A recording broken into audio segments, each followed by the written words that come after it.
Hello, welcome. We have the captain of the Zimbabwe team, Sikander Raza, with us, and he's ready to take your questions. Andrew, you can go ahead, please. Hi, Sikander. Nice weather out today. Questionable. Yeah.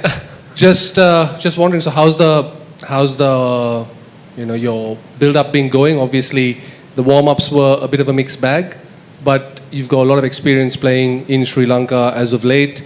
And the conditions, they really do kind of suit your team. And especially, it's very similar to what's back in Zimbabwe. So, how are you feeling?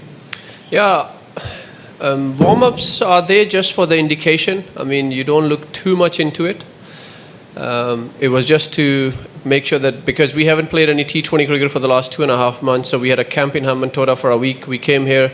So warm-up sort of gives you an indication and sort of tells you where the boys are at. So I personally think the team, as a team, we got what we wanted out of those warm-ups. Ideally, we wanted to win both games as well, but most importantly, there was a bigger picture, and we got what we wanted out of those warm-ups. Regarding the conditions, I'm not sure if it's similar to what is back home. Back home is very pleasant. Here, it's quite humid and hot, but the beauty of traveling and the beauty of cricket is once you travel is that you have to adapt to all these conditions. They play a huge part in the success of a team as well.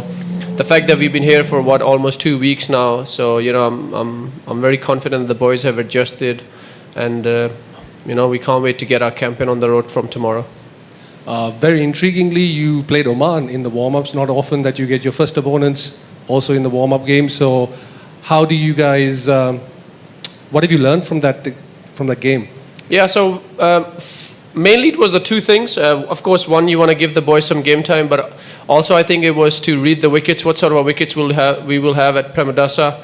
I know we don't have a game at Triple CCC, but similar-ish. So it was more to read the surfaces, what sort of shots, what sort of options are on. Also, some game time. Boys ended up having 40, 50, 60 balls under their belt in a match situation in those two games. Blessing bowled really well. It's not that he went for runs, but for someone who was injured, he's coming back and he's almost fully fit now. If not fully fit, I mean, he's bowling really well. So it was those sort of things. Richard bowled well with the new ball. Then in the second game, we gave him an old ball. So it's just to basically make sure every box is ticked before the World Cup actually starts. So yeah, in those two games, I think as a team we achieved a lot and also had some good findings about the opposition and most importantly the surfaces and the conditions. And just in terms of your team composition, it's a fairly young team, but then you've got yourself, Brendan Taylor and Grant Kramer, 3 39-year-olds really heading up. 140 now. 140 now, there you go.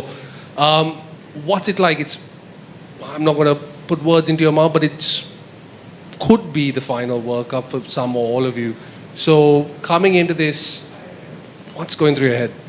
Yeah, it possibly could be. But I think it's the impact more than the results we want to leave. It's how, when we leave these youngsters, what sort of a messages, what sort of a grooming we did for them, what sort of a culture and environment we left for them to follow on.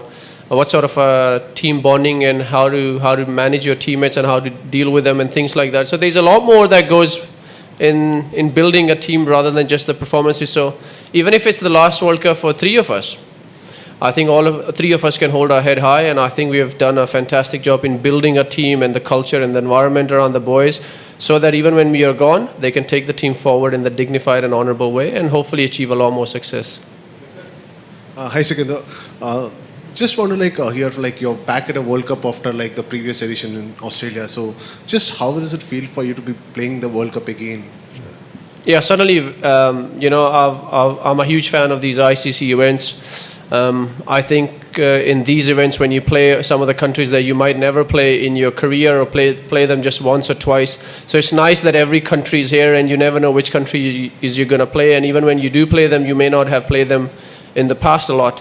So I love these sort of tournaments. Sri Lanka is a wonderful place to host the tournament. We love being here as well. So what I'm looking for is hopefully that we can leave a mark at this World Cup so that when we go back home, our people back home are proud of what we have done. And also when we leave Sri Lanka as well, even the Sri Lankan fans. Sri Lankan people, we have managed to turn them as fans, and they'll be wishing and rooting for us wherever Zimbabwe goes and plays. So hopefully, and a lot more respect here. and go home with a head high. Sikander, like Zimbabwe is one of the rare teams which plays cricket with the top test sides as well as with the associates regularly, right? So in terms of where the Zimbabwe cricket stands right now, how do you evaluate it? Because you have a lot of associate countries have like caught up with the game as well with other member nations. So could you just talk about like where Zimbabwe stands right now in terms of it seems like it's neither here, neither here. Like could you just explain? It's how you look at it. First of all, I do think all the associate nations have caught up with the T20 format with the test nations really well, especially maybe from 7, 8, 9, 10, 11. So credit to all the associate countries how they have grown in T20 forward, and rightly so. And hopefully the game can keep spreading and the gap can be even smaller. And of course with the help of franchise cricket as well, a lot of those associate crickets do find all those franchise gigs here and there as well, and they take those lessons and learnings back home, share with the guys who maybe didn't manage to get that gig. So you know, thanks to all those factors, the T20 cricket has been brought a lot closer. And if that is anything to go by, if you look at the 3 associates that played yesterday, they gave all the test nations a run for their money, which was very nice to see. So the gap isn't that big. Regarding Zimbabwe cricket, I think you've said that we are neither here nor there. I think the reason you're saying that is because most of our fixtures are against the test nations, and we are the, number 11, maybe number 11 or 12 T20 team. So every time we play against a test nation, they're ranked above us, and they're above us for a reason.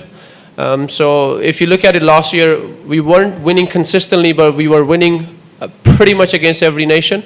We went to Tri-Series, managed to win there. We had home series against all the Asian countries that came to our country. We managed to find a win there as well.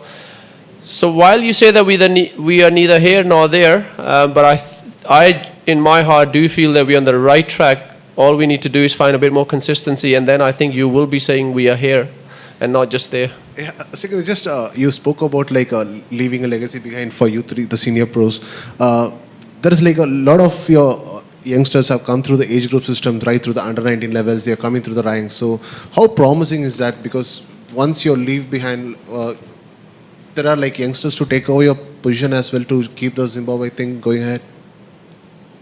I think the good thing is we've just hosted a World Cup, under-19 World Cup, and you know we had more than a couple guys that myself and the management spoke about and says, yeah, there is a spark there. But development and growth is a very important stage of any youngster. I just hope, and if it's up to me, I'll sit down with the board as well and plan a way forward rather than rush them in. Because now there is a gap of 3 senior guys, and now you might want to just chuck a youngster, and it doesn't work like that. In my books anyway, unless there's not many examples that you can look at.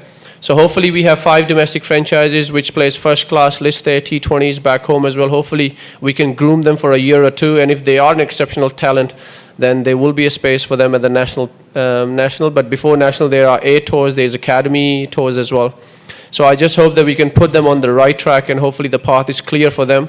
And if somebody is really exceptional, then of course he can skip a stage here or 2. But I think from under 19 to national, I think there is a massive gap. And I do think we need to protect and groom our youngsters in a way that once they come to the national team, they have a lot more experience and a lot more understanding of the game. Thank you very much. Up next will be Oman. Thank you.